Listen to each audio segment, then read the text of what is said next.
പ്രഭാഷകന്റെ പുസ്തകത്തിൽ നിന്നുള്ള വായന, അധ്യായം 44. പിതാക്കന്മാരുടെ മഹത്വം. നമുക്കിപ്പോൾ മഹത്തുക്കളെയും നമ്മുടെ പൂർവ്വ പിതാക്കന്മാരെയും തലമുറക്രമത്തിൽ പ്രകീർത്തിക്കാം. കർത്താവ് ആദ്യം മുതൽ തന്നെ തന്റെ പ്രതാപവും മഹത്വവും അവർക്ക് ഓഹരിയായി നൽകി.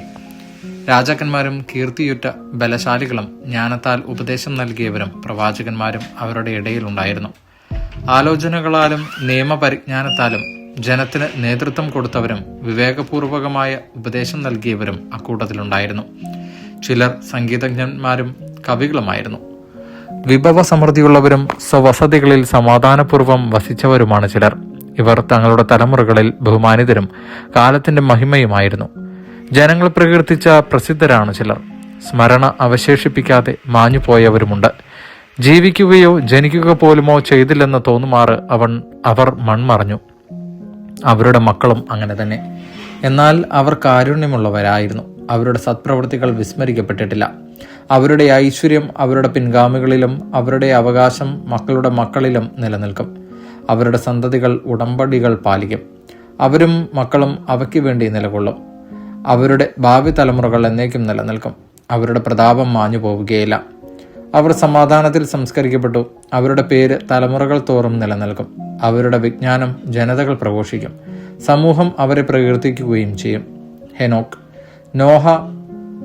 ഹെനോക്ക് കർത്താവിനെ പ്രീതിപ്പെടുത്തി. അവൻ ഉന്നതത്തിലേക്ക് സംവഹിക്കപ്പെട്ടു.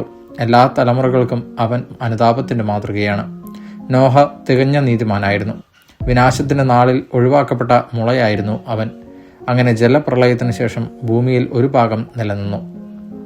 മർത്യകുലം ജലപ്രളയത്താൽ നശിപ്പിക്കപ്പെടുകയില്ലെന്ന നിത്യമായ ഉടമ്പടി അവനുമായി ചെയ്യപ്പെട്ടു. അബ്രാഹം, ഇസഹാക്ക്, യാക്കോബ്.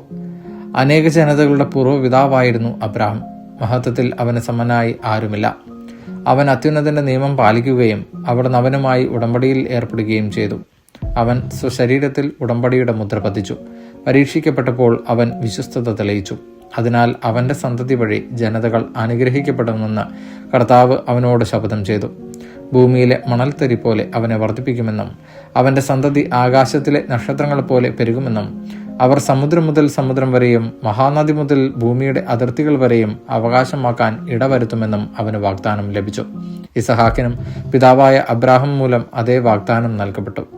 എല്ലാ മനുഷ്യർക്കും വേണ്ടിയുള്ള അനുഗ്രഹവും ഉടമ്പടിയും യാക്കോബിന്റെ ശിരസിൽ അവിടുന്ന് വെച്ചു. അവിടുന്ന് അവനെ അംഗീകരിച്ച് പൈതൃക അവകാശം നൽകി. അവിടുന്ന് ഓഹരി നിശ്ചയിച്ച് അത് 12 ഗോത്രങ്ങൾക്കായി ഭാഗിച്ചു കൊടുത്തു. ദൈവവചനമാണ് നാം കേട്ടത്.